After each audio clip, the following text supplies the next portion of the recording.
Hello student, तो आज हम पढ़ने वाले हैं 11th NCERT chapter number 6 anatomy of flowering plant. इसके पहले हम मॉर्फोलॉजी ऑफ फ्लावरिंग प्लांट देखा है हमने। उसमें हमने मॉर्फोलॉजी का मीनिंग क्या होता है कि study of external appearance of plant called as the morphology of flowering plant. तो यहाँ पे हम एनाटॉमी ऑफ फ्लावरिंग प्लांट देखने वाले हैं। एनाटॉमी ऑफ फ्लावरिंग प्लांट मतलब the study of internal structures of plant called the anatomy of flowering plant. तो इस हेडिंग से आपको पता चला होगा कि हम जो अभी स्टडी करने वाले हैं वो इंटरनल स्ट्रक्चर्स की होगी, प्लांट के इंटरनल स्ट्रक्चर की होगी। ओके, तो चलो आगे बढ़ते हैं। इसमें हम सबसे पहले देखते हैं the tissue system of plant, जो कि बेस्ड है सेल के टाइप पे, जो बेस्ड है कि वो टिश्यू कहाँ पे पाए जाते हैं, उनके लोकेशन से ये टिश्यू सिस्टम के टाइप पड़े हैं। तो यहाँ पे 3 टाइप दिए हैं, जो कि फर्स्ट नंबर का है एपिडर्मल। यहाँ पे हम पेन यूज़ करते हैं। फर्स्ट नंबर का है epidermal tissue system. Second number है ग्राउंड को ही कहा जाता है फंडामेंटल टिश्यू सिस्टम। और थर्ड नंबर का है जो वॉस्कुलर टिश्यू सिस्टम। आपने ये सुना होगा जिसमें जाइलम फोइलम होता है, तो ये आपने ये बहुत बार सुना होगा। हम ये तीनों जो टिश्यू सिस्टम है इसकी स्टडी करने वाले हैं। तो इस वीडियो में हम सबसे पहले एक ये टॉपिक कवर करने वाले हैं। आज का हमारा टॉपिक है एपिडर्मल टिश्यू सिस्टम। आज हम ये डिस्क्रिप्टिव में पढ़ेंगे और आपको ये समझ में भी आएगा। ओके, तो चलो पढ़ते हैं। जैसे कि हमने कहा था कि जो टिश्यू सिस्टम के टाइप, ये 3 टाइप पड़े हैं, वो किस बेसिस पे पड़े हैं कि टिश्यू में कौन सा टिश्यू पाया जाता है और उसका लोकेशन क्या है, उस पे ये टाइप उसके पड़े हैं। तो एपिडर्मल टिश्यू सिस्टम में आज हम देखने वाले हैं the epidermal tissue system forms the outermost covering of the whole plant body. जो हम प्लांट को देखते हैं, प्लांट की बॉडी देखते हैं, उसका जो आउटर मोस्ट लेयर होता है जो हम देख सकते हैं, वो किससे बना होता है? वो बना होता है एपिडर्मल टिश्यू सिस्टम से। जो सबसे ऊपर का लेयर होता है वो होता है एपिडर्मल टिश्यू। तो समझ में आ गया। तो इसमें क्या होता है, एपिडर्मल सेल्स होते हैं, स्टोमेटा होता है, एपिडर्मल अपेंडेजेस होते हैं, उसमें ट्राइकोम्स एंड हेयर्स भी शामिल होते हैं। तो जो हम सबसे ऊपर का भाग देखते हैं प्लांट का, वो होता है एपिडर्मल टिश्यू। उसमें होता है epidermal cells, stomata, epidermal appendages. Epidermal appendages में क्या क्या आता है? ट्राइकोम्स आते हैं और हेयर्स आते हैं। जो भी हमें कभी हम जो प्लांट देखते हैं तो उनमें छोटे छोटे से हेयर्स दिखते हैं हमें। और ये ट्राइकोम्स क्या होता है? जब हम स्टीम पे देखते हैं, स्टेम, प्लांट की स्टेम देखते हैं, उसमें भी छोटे छोटे से हेयर्स दिखते हैं, तो उसे क्या कहा जाता है? ट्राइकोम्स कहा जाता है। तो चलो आगे बढ़ते हैं। The epidermis is the outermost layer of primary plant body. It is made up of elongated compactly arranged cell which form a continuous layer. Epidermis is usually single layer. तो ये क्या होती है? सिंगल लेयर्ड होती है। ये form होती है इलोंगेटेड सेल्स से जो कंटिन्यूअस होते हैं। Epidermal cells are parenchymatous with a small amount of cytoplasm lining the cell wall and large vacuole. तो इस एपिडर्मल सेल में जो सेल पाए जाते हैं वो क्या होता है? उसे कहा जाता है पैरेन्काइमेटस सेल। पैरेन्काइमेटस को ये याद रखना है, बहुत इंपॉर्टेंट है। अगर आपको पूछा जाए कि एपिडर्मल जो टिश्यू सिस्टम है उसमें कौन से सेल्स पाए जाते हैं, तो पैरेन्काइमेटस पाए जाते हैं। और उसमें क्या होता है? साइटोप्लाज्म फिल होता है। जो सेल होते हैं ना, अरेंज होते हैं, कंटिन्यूसली अरेंज होते हैं, सिंगल लेयर होती है इनकी सबसे ऊपरी भाग, और इसमें जो होता है ना वो क्या होता है?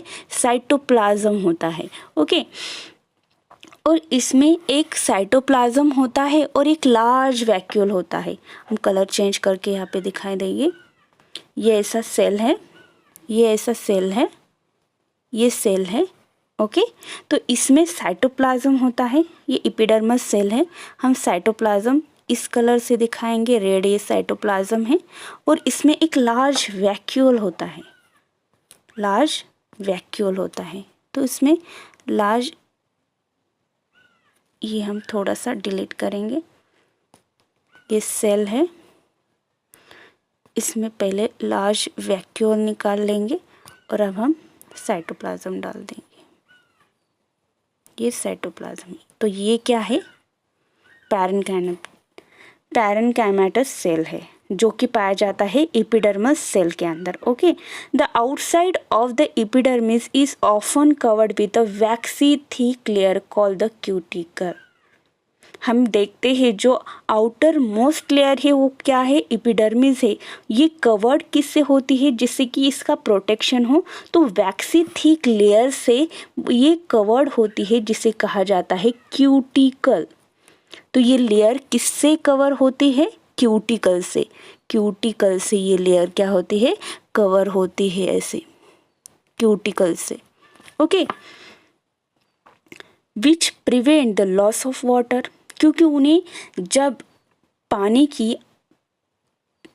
जब कम पड़ता है, जैसे कि समर में पानी का लॉस ज़्यादा होता है, तो वो ना हो, उनकी जो लाइफ पीरियड है उसका ज़्यादा दिन चले, इसलिए उनको वाटर बचाना होता है। तो वाटर का प्रिवेंशन हो, वाटर का ट्रांसपिरेशन ना हो, इसीलिए क्यूटिकल होता है। Cuticle is absent in root, ये ध्यान में रखना है। Stomata are structures present in the epidermis of leaves. तो ये स्टोमेटा कहाँ प्रेजेंट होते हैं, एपिडर्मिस ऑफ लीव्स में। ओके, जैसे कि हमने देखा है कि एपिडर्मिस में क्या क्या होता है, एपिडर्मल सेल होते हैं जिसमें कि पैरेन्काइमेटस सेल है, स्टोमेटा होता है। तो ये हमने देखे हैं। तो ये स्टोमेटा कहाँ पाया जाता है, लीव्स में। स्टोमेटा कहाँ पाया जाता है, लीव्स में। Stomata regulate the process of transpiration and gases exchange. तो स्टोमेटा का फंक्शन क्या होता है, ये पाया जाता है लीव्स में, और उसका जो फंक्शन होता है वो होता है ट्रांसपिरेशन करना और गैसेस को एक्सचेंज करना। Each stoma is composed of 2 pin shape cell known as a guard cell. तो हम यहाँ देख सकते हैं, यहाँ पे फिगर है। तो जैसे कि आप यहाँ पे देख सकते हैं, ये है स्टोमेटा। मैं यहाँ पे आपको दिखा देती हूँ।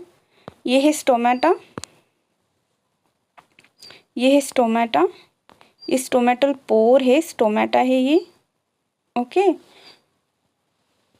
ये स्टोमेटा है, ये गार्ड सेल है जो इस टोमेटो को प्रोटेक्ट कर रहे हैं।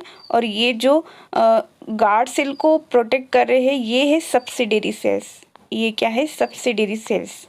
ओके, तो यहाँ पे हम अच्छे से देख सकते हैं। तो ये क्या है, the guard cell possess chloroplast and regulate the opening and closing of stomata. हमें पता है, जैसे कि हमने देखा है कि स्टोमेटो का फंक्शन क्या है, कि स्टोमेटा का क्या करता है कि ट्रांसपिरेशन एंड गैसेस एक्सचेंज में हेल्प करता है। तो गार्ड सेल का भी फंक्शन यहाँ पे दिया गया है। जो हम कहते हैं कि फोटोसिंथेसिस के लिए क्लोरोप्लास्ट बहुत इंपॉर्टेंट होता है, वो क्लोरोप्लास्ट कहाँ होता है, गार्ड सेल के अंदर होता है। और वो क्या करता है, guard cell opening and closing of stomata का काम करता है। हम देखते हैं जैसा हमारे बिल्डिंग के बाहर सिक्योरिटी गार्ड होता है, वो गेट क्लोज करता है, ओपन करता है, वैसे ही काम यहाँ पे गार्ड सेल करते हैं। Sometime of few epidermal cell in this vicinity of the guard cell become specialised in their shape and the size and known as the subsidiary cell.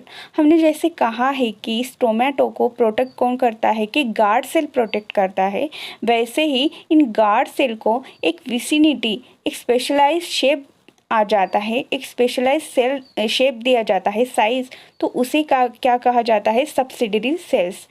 The stomatal aperture guard cell and the surrounding subsidiary cells are together called stomatal apparatus। तो इस stomatal apparatus में कौन कौन आ जाता है? जो भी यहाँ पे हमने पढ़ा है stomatal aperture, जो stomatal का ये aperture है ना, ये गार्ड सेल्स आ जाते हैं और सराउंडिंग गार्ड सेल के जो होते हैं, जो सब्सिडियरी सेल है, वो इस स्टोमेटल apparatus में आ जाते हैं। तो आपको ये सब याद रखने हैं। यहाँ पे हम फिगर में देख भी सकते हैं। ओके, तो आगे हम पढ़ते हैं। The cells of epidermis bear a number of hairs. जैसे कि हमने देखा है कि एपिडर्मिस क्या है? Outermost layer of this plant. तो इस पे हेयर्स होते हैं, क्यों? प्रोटेक्शन के लिए। हमारे बॉडी पे भी हेयर्स होते हैं, उनका काम क्या होता है? प्रोटेक्शन के लिए वो हेयर्स हमारे बॉडी पे रहते हैं। तो इन हेयर्स का भी काम होता है प्रोटेक्शन करना एपिडर्मिस को। Okay, the root hairs are unicellular elongations of the epidermal cells and help absorb water and mineral from the soil. तो जो रूट हेयर्स होते हैं, जब हम रूट के बारे में पढ़ते हैं, हमें पता होता है कि टैप रूट होते हैं और फाइब्रस रूट होते हैं, एडवेंटिशियस रूट होते हैं। तो उनमें भी रूट हेयर्स पाए जाते हैं। उन रूट हेयर्स का काम क्या होता है कि मिनरल्स और वाटर सॉइल में जो होते हैं वो एब्जॉर्ब करते हैं for their growth. Okay, on the stem the epidermal hairs are called trichomes. जैसे कि हमने पढ़ा था कि जो हेयर्स एपिडर्मिस में पाए जाते हैं उनको एक स्पेशलाइज नाम दिया गया है। अगर आपको पूछा जाए कि ये ट्राइकोम्स क्या होता है, तो आपको क्या कहना है? ये हेयर्स ही है। जैसे रूट पे हेयर होते हैं, वैसे ही जो स्टेम पे हेयर्स होते हैं उनको ट्राइकोम्स कहा जाता है। Okay, the trichomes in the shoot system are usually multicellular। जो रूट हेयर होते हैं वो यूनिसेलुलर होते हैं। डिफरेंस क्या है रूट हेयर और ट्राइकोम्स में? जो रूट हेयर होते हैं वो यूनिसेलुलर होते हैं और जो ट्राइकोम्स होते हैं, स्टेम पे जो हेयर्स होते हैं वो मल्टीसेलुलर होते हैं। दे मे बी ब्रांच और अनब्रांच एंड सॉफ्ट और स्टिफ। वो सॉफ्ट भी हो सकते हैं और स्टिफ मतलब बहुत सख्त भी हो सकते हैं। दे में इवन बी सिक्रेटरी, मतलब कोई वो सिक्रेटरी जूस खुद को प्रोटेक्शन करने के लिए, जैसे ऑयल ग्लैंड ऑयल सिक्रेट करती है, वैसे वो भी कुछ सिक्रेट करती होगी, कुछ सिक्रेटरी होगी। The trichomes help in preventing water loss due to the transpiration. तो ये ट्राइकोम्स का क्या फंक्शन है कि ये क्या करता है? Prevent water loss due to transpiration. तो आपको ये ट्राइकोम्स का फंक्शन याद रखना है। ट्राइकोम्स किसे कहा जाता है? स्टेम के जो हेयर्स होते हैं उन्हें कहा जाता है और वो मल्टीसेलुलर होते हैं और वो क्या करते हैं कि प्रोटेक्ट करते हैं, प्रिवेंट करते हैं वाटर लॉस से, ट्रांसपीरेशन से। ओके, रूट हेयर क्या होता है? यूनिसेलुलर होता है और रूट हेयर का काम क्या होता है कि वो एब्जॉर्ब करते हैं water and minerals from the soil. तो आई होप कि आपको ये सब समझ में आ गया होगा। और यहाँ पे हम ये जो टॉपिक पढ़ रहे थे एपिडर्मल टिश्यू सिस्टम, तो ये यहाँ पे कंप्लीट होता है। नेक्स्ट वीडियो में हम इसके नेक्स्ट जो टाइप है जो कि ground tissue system and vascular tissue system है वो पढ़ेंगे। Thank you so much.